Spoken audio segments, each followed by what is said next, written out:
Hello, everyone. I am De.Central, Community Manager on Assassin's Creed Valhalla, and today I have the awesome opportunity to sit down with some of the writers, editors, and organizers behind Assassin's Creed stories. Everything from novels and comics, webtoons and manga, graphic novels and webcomics, all this and more falls under the umbrella of Assassin's Creed stories, and today we're going to have a chat with some of the creators of these stories. Our first guest today is one of the masterminds behind Assassin's Creed stories, Etienne Bouvier. Etienne, tell us who you are and what it is you do, please. Hey Dan, hey everyone. My position at Ubisoft is that of Transmedia Content Manager, which means that I oversee and coordinate the development of all of our publishing and transmedia projects, whether they are novels, graphic novels, mangas, comics, audio series as well, between our external partners, publishers, writers, illustrators also, and our internal creative partners here at Ubisoft, basically the creative teams within the studios, especially the narrative teams, to ensure lore consistency. Interesting. That's a pretty wide net of everything that you cover. When it comes to Assassin's Creed transmedia stories, where can they be found exactly? We now have one single destination for our fans to find the information about each and every transmedia project that we launched on the Assassin's Creed brand. It's called Assassin's Creed Stories. It's a website on which you can find all you need to know about our novels, our illustrated projects, our digital projects, art books, etc. It's finally the one and only destination on which all the information will be available for fans to better navigate between all the transmedia projects that we launch. And there's a lot. We have inserted on this page also all the old transmedia projects, those that were launched in the previous 10 years, so that you can have a complete history of what was made in terms of transmedia on the Assassin's Creed franchise. And so what sort of stories or settings do these various works cover? You know, we've got now 10 years of different stories. What's the breadth of all these? Well, Dan, we cover very different genres with this transmedia program. We have traditional fiction formats which our fans are very familiar with. Obviously, these are the novels, the graphic novels here in France, the comics in the US, but also the mangas in Japan. It's an important part of our transmedia development, of course, and we will go on developing these kind of projects. But more and more today, we also have digital formats. We have been lucky enough last year, for example, to launch our first Audible original audio series, which was called Assassin's Creed Gold, starring Riz Ahmed. It was a blast to develop, and I know that our fans did love the story of this blind assassin. We have many different other digital projects in the making at the moment. We have webtoons, you have seen that. We also have webcomics. That's an interesting opportunity for me to tell you a bit more about Assassin's Creed Dynasty. Assassin's Creed Dynasty was at first a Chinese webcomic developed only to be launched on digital platforms in China. We associated with Chu Tianjie, the author of Blade of the Guardians, which was read more than 1 billion times in China, to develop this epic story set during the Tang Dynasty, where a brand new assassin, Li He, is trying to basically save this dynasty from civil war. The project was at first digital only, Chinese language only, but it was so successful and we saw so much potential for this project that we found traditional publishing partners across the world to launch the webcomic localized in different languages in traditional paperback format. So digital for us is really an opportunity now because it allows us to go from digital to traditional publishing and to reach our communities of fans all across the world. Some of the authors for Assassin's Creed stories are pretty big names. Are we still able to incorporate more regional voices into the narratives? Well, of course, there is room for local talents, and we try to integrate as much of them as we can within this transmedia program. I can give you 3 examples of projects that are initiated with local talents. First, we will launch our first original webtoon in South Korea along with Red Ice, a South Korean company specializing in that specific genre. They are currently hard at work developing along with Korean writers, Korean artists, this sequel to Assassin's Creed Black Flag, which will expand Edward Kenway's storyline, exploring his further adventures in the Pacific area. Then we have our Chinese collection of novels called the Imperial Jade Seal Collection. through this collection of 10 novels, we will explore several major Chinese dynasties thanks to the work of 5 Chinese writers who specialize in historical novels. Finally, I can also mention the manga that we developed in Japan along with Shogakukan. It's called Blade of Shaojun, and it was designed by Minoji Kurata, a Japanese mangaka who also specializes in historical fiction and had a voice of her own to retell the story of Shaojun and to link it with a modern day storyline involving a Japanese hero.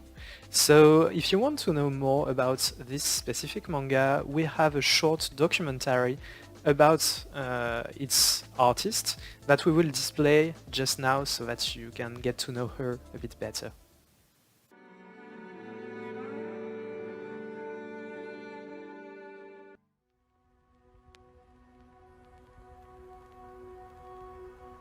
もともと4年前ぐらいからそのゲームをやるようになって、で特に朝栗は好きだったので、ちょっと担当さんとかにもいろいろ話をしていて、でそれがあったからこう朝栗のコミカライズ作家を探してるっていう時に名前を挙げていただいたんだと思って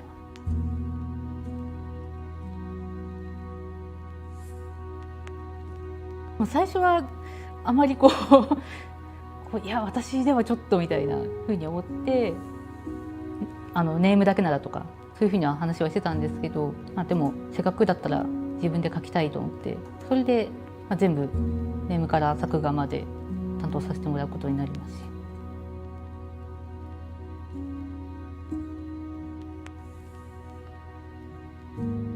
自分がファンだからこそファンの人にも楽しんでもらいたいし、でもファンじゃない方にも読んでそこから入ってもらいたいっていうのもあったんで、だからちゃんとゲームの背景とかなんか設定とかをきちんと説明するのはちゃんと入れようと思って、であとゲームの方クロニクルチャイナだけだとそのシャオユンの話だけなんですけど、本来多分未来の誰かが先祖の記憶を追体験してるっていうのがベースにあるので、現代編はちゃんと入れたいなと思って、そこは入れられるように考えました。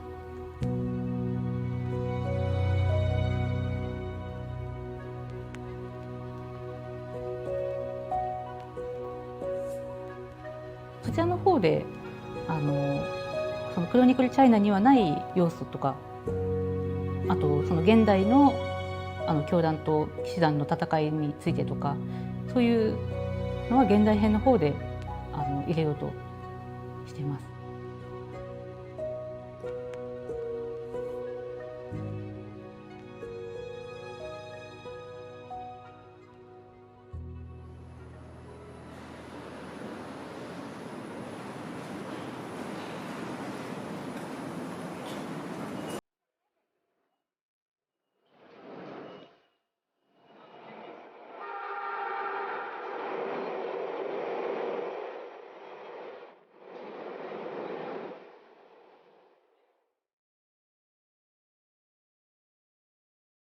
朝栗はその戦うことよりもやっぱり隠れて動いたりとか、そういうところの方が要素としては大きいんですけど、でもそればっかりになるとちょっと漫画としては難しいなって思ったので、ちょっとあえて戦うシーンを多めに入れたりとか、そういうところで視覚的に面白い要素をなるべく多く入れようとはしています。まずは読みやすいっていうところを一番気にはしてるんですけど、やっぱりテンポが悪かったりとか、なんか、セリフが入りづらかったりっていうと、多分、そこでもう読むのをやめてしまう人も多い媒体だと思うんですよね、漫画って。なんか流し読みもできるけど、流し読んで記憶に残るかどうかって、やっぱその話がきちんと入ってくるかによると思うので、そこが一番漫画家としては気にして書いてるところです。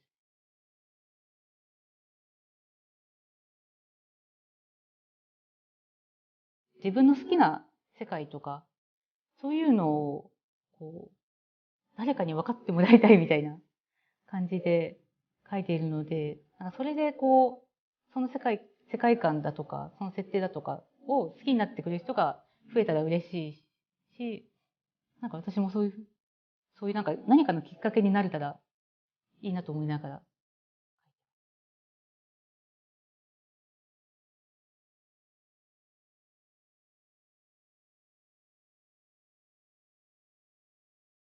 And so I see some of the content on the Assassin's Creed Stories website has these labels like Chronicles, Classics, Originals. Can you explain what those mean? Yes, of course. Well, as you know, we have more and more fiction developed within the Assassin's Creed universe, more and more stories that are intertwined, and we can understand that at some point for our fans it's not that easy to understand when they pick up a book, when they pick up a manga, what kind of story they will read in this book.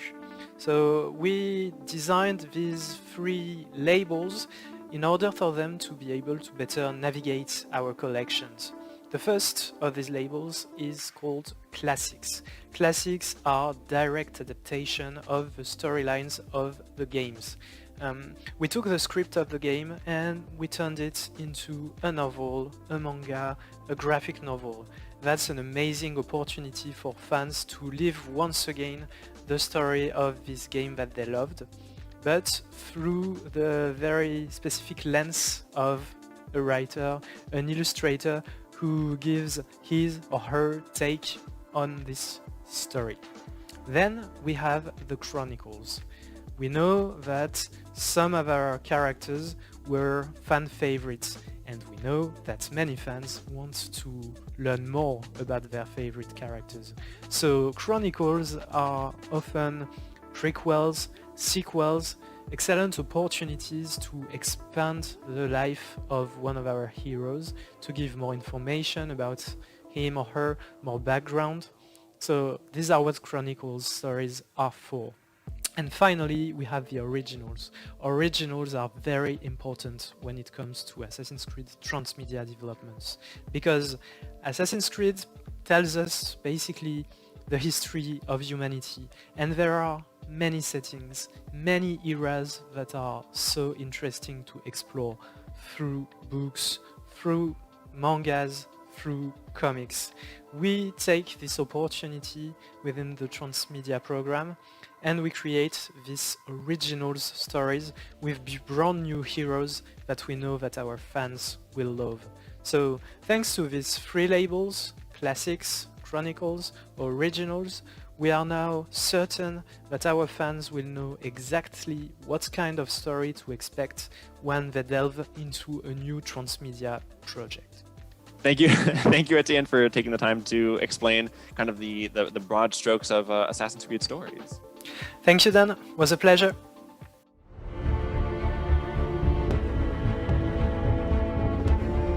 Next up, we've got Amar Azazia, one of the directors on the various AC Stories transmedia content.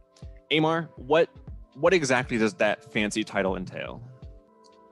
Hey Dan, yeah, I know it's kind of a weird title and I've got like the hugest business card of the whole industry, but the thing I'm usually working on are everything that is beyond the realm of pure gaming, which means in the case of Assassin's Creed, we're talking about the movie, the TV series with Netflix, animation show, like every single pieces of narrative content that is getting outside of the realm of just the game. And also, side to that, it's all the cool goodies and toys that you can see like here that I'm working on that fans really love. Mm-hmm. So a common question that whenever new media gets involved, whenever new Assassin's Creed stories or TV shows get involved in the overall continuity, the main question that a lot of players will end up having is where do these new pieces of content fit into the overall continuity of Assassin's Creed? Yeah, by continuity, usually the question we've got is about the pieces of content being canonical or not. Like that's kind of the huge question. Like, is it part of something that will have an impact on the games or the narrative overall, or is it something that is self-contained? And it's definitely a case-by-case scenario, depending on like the partnership, the media, what we're doing. I would say that roughly the mass majority of the content that we've been working on is a part of the Assassin's Creed mythos. Like it's all part of the same universe. So whether it's going to act as a prequel to a game or something else that's just going to add like more content to the overall Assassin's Creed mythos and story. But how do we take this decision is depending on the partner and how evolved they are, I would say, development schedule. Like sometimes, schedules kind of overlap and it's quite hard to take a lot of things into account where we're still developing a game and we need to add more stuff. So we got an expertise and usually we're really cautious. So if it's something leading up to a game, we take our time, we work with the team. We have the different people working on the franchise all together in order to take this decision. And the other way we do it is we basically develop something that is not touching the direct narrative of the upcoming game. Like in the case of Valhalla, we can have a story that is going to be told in China and it won't have any direct impact on the franchise. So that's a way that we can all keep our sanity while working on things that make sense and are part of content. Yeah, that makes sense, right? If the next game is looking like it's taking place in Norway and England, then going to the opposite side of the globe is a good way to make sure that you're not risking anything with regards to kind of overlapping stories. And then, so when it comes to kind of, you had mentioned that you're working with a lot of internal and external partners. What is the process exactly for balancing out working with those different partners while constantly broadening the Assassin's Creed world? Because you're not just talking to only people who are working on all the same things. Talking to people who are working on a novel that's taking place in China, a game that's taking place in Norway, and all these different partners. So when it's not connected directly to a game, usually what we're doing is we have our brand team and the transmedia team that is responsible for overseeing all the development of this different products and projects that we have.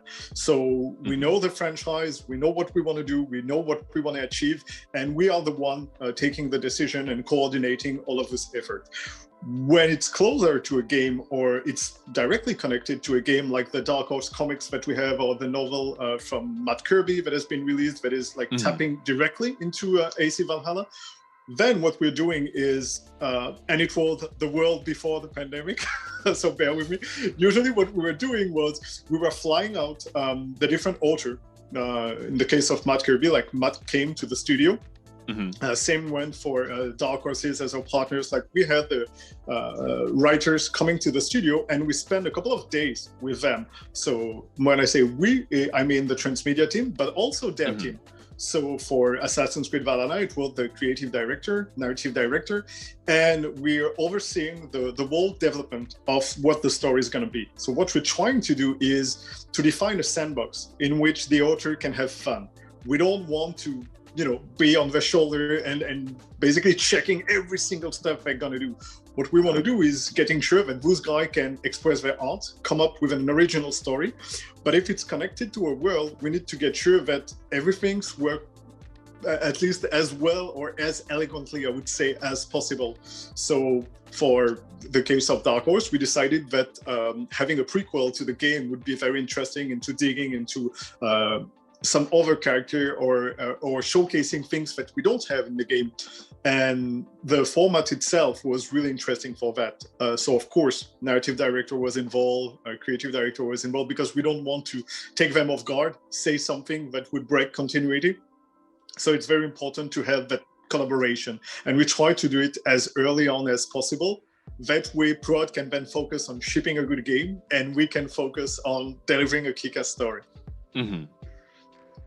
Awesome. And then one question I've always just been personally curious about, we have some novels that are based off of the content and the events that happen in the games, right? Has there been any kind of talk about making or having some of the games be directly based off of novels that have already been written in the AC Stories universe? It's a very good question. It's something that fans are usually asking themselves. They're like, I really love that story and I would love to see it in a game. The question has been brought quite a couple of times. In fact, it's very different to work on a game or TV series because the constraint itself is completely different. Like on comic books, we can have fun by having our character travel to the world. They can be in Constantinople and then in Norway, but building that in a game is huge. So it's not. Or on the set for a TV series, we have exactly the same problem. We're like, oh yeah, we want to, explore different time periods. It's like, yeah, we're gonna have to pay for that. So it's a bit more complicated, but it's definitely interesting to see that they fell in love with those characters that we've created, and we've seen, in fact, a lot of them having, I would say, a more complex career than what was expected at first. Like Otto Berg was first created as a character in the multiplayer of Assassin's Creed, but you didn't see the face of Otto, you just hear his voice. And then through Transmedia, with Initiate Comics, we basically defined him by giving him a face, an attitude, a story, and then he came back in the game with the design we created. So it was kind of a super positive emulation. And some characters like Daniel Cross were created in the graphic novel and then play quite a significant role in the game themselves. So that kind of things happen, I would say, quite a lot. Probably not as often as some fans would love to, but we've already created and crafted so many stories. Like just adapting all of them in games would mean we would have a lot of work upfront, but that could happen. Yeah, of course. And that's I never knew about that. It's super cool to hear about kind of how they make their way into the games if you kind of read between the lines rather than just having full installments based around them and their stories. And that wraps up our preliminary discussion. Now we get the chance to dive in and talk a little bit more shop with some of the editors and authors themselves. It is my absolute pleasure to introduce our panel for today. Robin Jolly, editor of the French graphic novel over at Glénat. Freddie Miller, editor of the Song of Glory graphic novel. Gwen Nix, editor of the Ming Storm novel, as well as the editor of a brand new Valhalla novel. Elsa Hunison, the writer of that new Valhalla novel, as well as numerous short fiction works and several books. And Olivier Gay, a writer of one of the new AC Fragments young adult novels.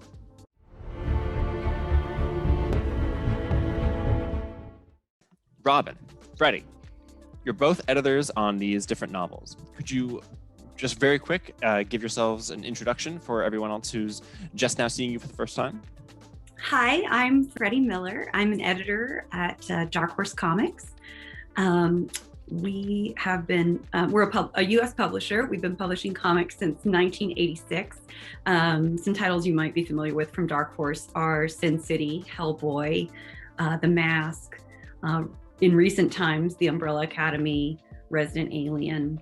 I work on a lot of our licensed titles here. So I work on our full line of Ubisoft comics, including Assassin's Creed, Far Cry, The Division, along with some other things. My name is Robin Jolly, and first of all, I apologize for my very, very French accent. I'm editor at Glénat, which is one of the main publisher of comic books in France. We do like mangas like One Piece, Dragon Ball, to comics for youth like Titeuf, and obviously comic books about Ubisoft universe, which we are talking here. So some titles that maybe some people have heard of. Could you both explain, for a layman like myself, what exactly it is an editor does for a story like this, and what's like the impact of your work that someone could easily see? I guess you could sum up our work as the one of producer for music or movies. Regarding our Assassin's Creed Valhalla graphic novel at Glénat, the first job was to find a great team of authors to make a book about Assassin's Creed.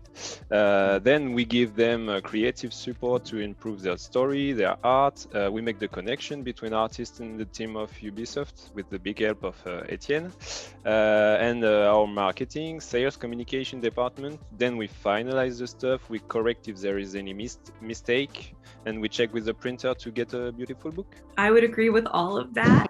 I kind of tend to refer to my job as that of a project manager.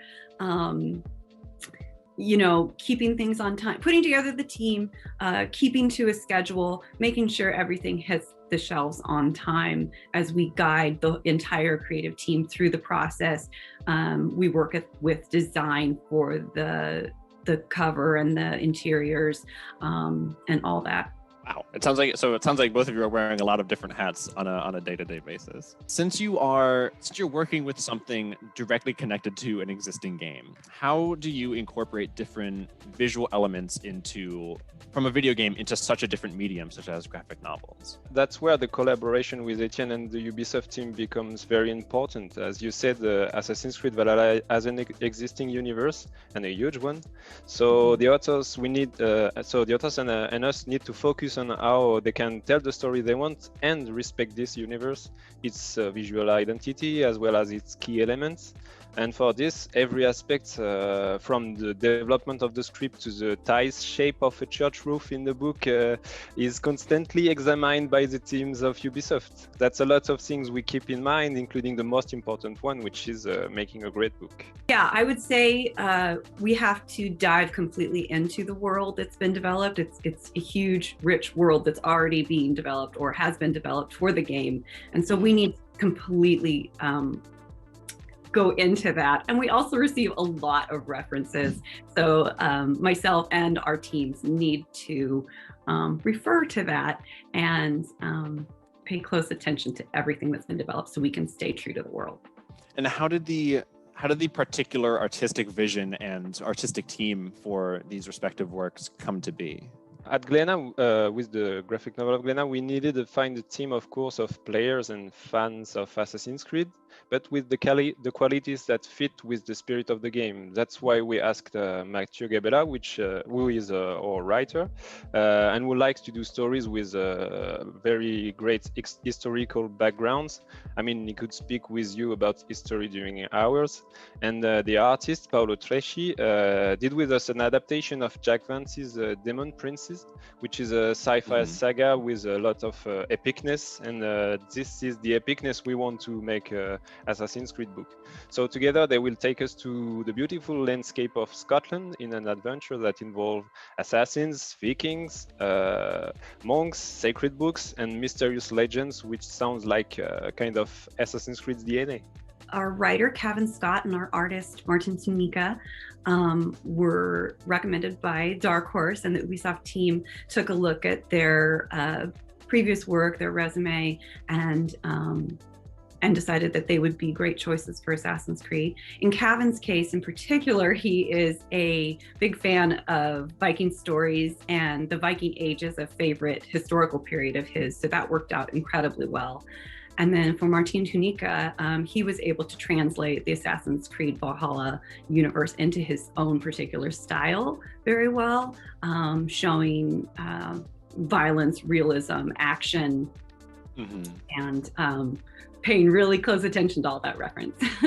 Absolutely. And so where do you as editors, or as you said, project managers, kind of fall into the dynamic between writers and illustrators as the story is being constructed from the ground up? Well, of course, we are not the authors. It remains their story, but we are the first readers. We can give them feedback if some things don't work or seem not clear enough for us and possibly to the readers.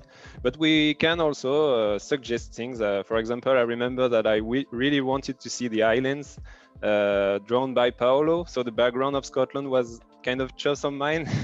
But mostly we are here to help them if they have any question, doubts, or concerns regarding the respect of the game and the relevance of their story. We help guide our team through the development, and we remain like a contact between them and the folks at Ubisoft if they don't happen to have direct contact all the time, pulling reference for them or being a first set of eyes on their work to give feedback. So video games and graphic novels, obviously two very different experiences, right? What are some of the advantages or disadvantages in your experience of using a more 2D medium? Do games and graphic novels play off of each other in ways that the average reader might not expect? Well, obviously, as you say, it's two different mediums, so we can't play with the same objectives. The main issue is the time. Video games like Assassin's Creed give dozens, even hundreds of hours of experience to their players, and we only have 80 pages, so we need to focus on what makes the strength of comics narrative, which is graphics and ellipse. As Scott McCloud said, comics is the art of the invisible and is still, in my opinion, one of the best medium to tell a story and stimulate readers' imagination, as well as to give them time images that will stop them and blow their minds. So for this, as you will see right after, I can say that Paolo seemed to be a pretty good choice. I think that comics give fans a opportunity to take as much time as they want with moments with characters. You know, if you have an action scene in the game, it's going very quickly, but in a comic, you can stop and really see all the details. And one of our goals in the comics is to add to the richness of the game and the characters. And so I think that's something that fans will find. Well, thank you both so much for your time and insight into the editorial headspace. We'll have a quick time-lapse drawing by Paolo before we jump right into our next session.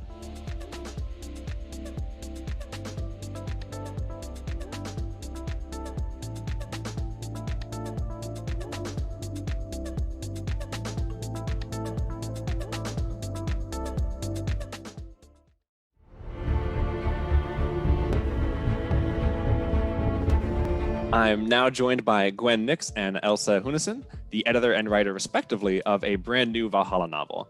Could you each quickly say a word to introduce yourselves? I'm Elsa Hunison. I'm a science fiction and fantasy and nonfiction writer. I've had short fiction published in Uncanny Magazine, Fireside Magazine, and the upcoming Mermaids Monthly. And I have a memoir coming out in fall of 2021 about disability in media. It's called Being Seen: One Deafblind Woman's Fight to End Ableism. I've been working in media tie-in for the last 5 years, including Jessica Jones playing with fire from Cereal Box, and I've had a Peggy Carter comic come out in the Women of Marvel anthology. So that's kind of what I do. I do many different things, I wear many different hats, and I jump from genre to genre a little bit like an assassin. And I'm Gwen Nix. I am an editor with Aconite Books. Aconite Books is the fictional imprint for the games group Asmodee, and our whole goal is to create world-expanding fiction. We write tie-in fiction for the Marvel Universe, a lot of Ubisoft properties, Legend of the Five Rings, Arkham Horror, you name it, we do it. I have to ask, how do you first dive into creating a novel for a game that was, at least when you first started writing, still in production? So on the editorial side and like the production side, to create a novel idea while a game is in production takes just a ton of communication and collaboration. Essentially, we have to think of these worlds mentally as if they're real. We have to understand, you know, the person, places, and things that will affect the events of the game, how those things are going to look at the end of the game, kind of see into the future with our glass eyes and our future crystal balls to see what might potentially be a good game in the future. And then really just look for those unresolved and uncovered niches that are really strong with storytelling and that we can feed into the greater narrative.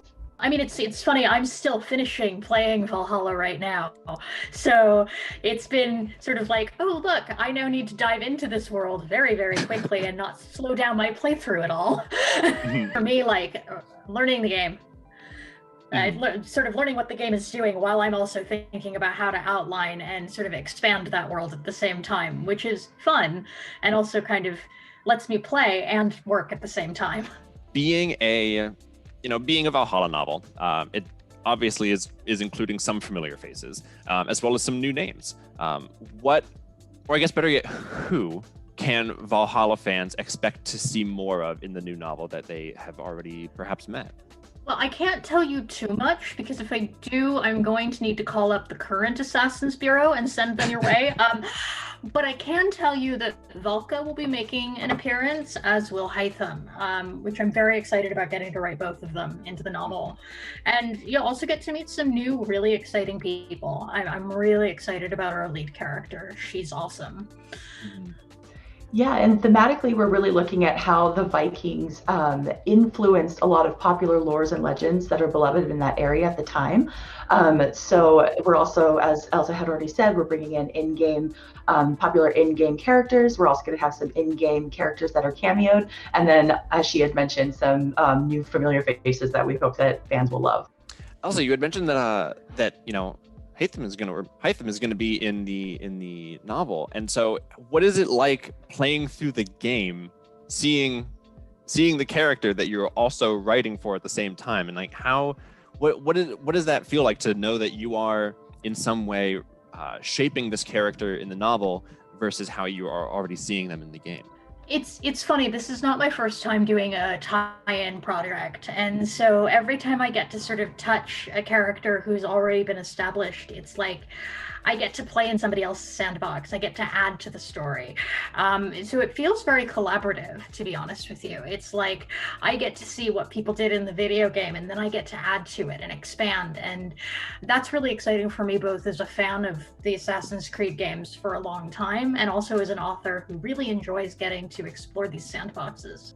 Yeah, and for me, it's just like I love seeing what Elsa creates in this world. Like she has so many unique new ideas that I'm just like, oh my goodness, everyone's gonna love that, or I love that. I can't wait to read this book. So not only am I excited as an editor, I'm also excited as a Assassin's Creed fan as well. So it's very exciting for me. And how is the writing going now? When can readers expect to pick up the new novel? Well, I'm writing, and it's going well. It's been good to get back to fencing lessons because I need to revisit my sword skills. After all, I am writing people whacking people with swords. Yes, of course. So I am in the fencing studio.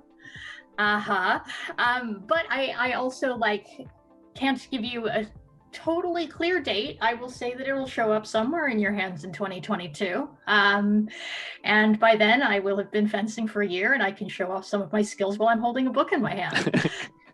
And speaking of novels, Gwen, I've been told that you have an entire program pretty much dedicated to AC novels. Can you speak a little bit more to that?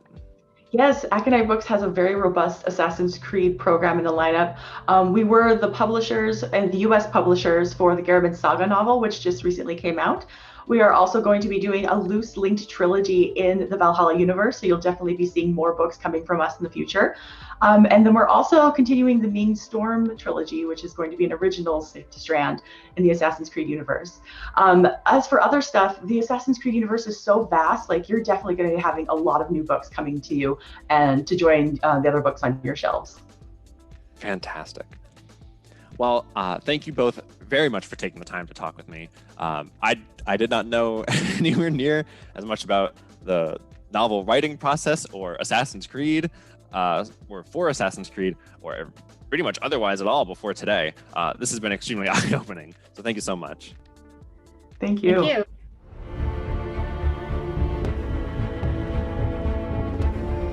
Lastly, but certainly not leastly, we have Olivier Gay, the writer of the first young adult novel within the series AC Fragments. Olivier, could you please introduce yourself? So thank you, Dan. My name's Olivier Gay. I'm a French novelist and comics writer. I've been writing heroic fantasy and crime books for adults, urban fantasy books for young adults. I also sell myself to a lot of studios, adapting television series like The Loud House, Jurassic World, comics like Asterix.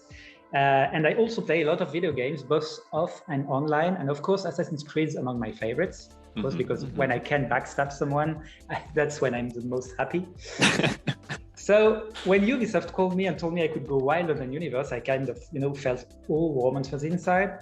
And besides, when they told me I could write about Japan, I was so excited because I just learned 20 minutes ago when you spoke with the editor in Montreal that they are doing Legend of the Five Rings, and it's a role-playing game that is set in Japan, in Rokugan. And I mean, I play a lot of it with my friends. I have lots of books, so in some way I'm already paying Ubisoft. I'm paying them back. But yeah, I was very, very excited when they called me. What exactly is Assassin's Creed Fragments? Well, actually, it's a trilogy written by 3 different writers at Edition 404. So it's 404, like the famous computer era. So it's 3 different writers, 3 different settings. And what's connecting them is all those books have siblings. And also, all those books are great.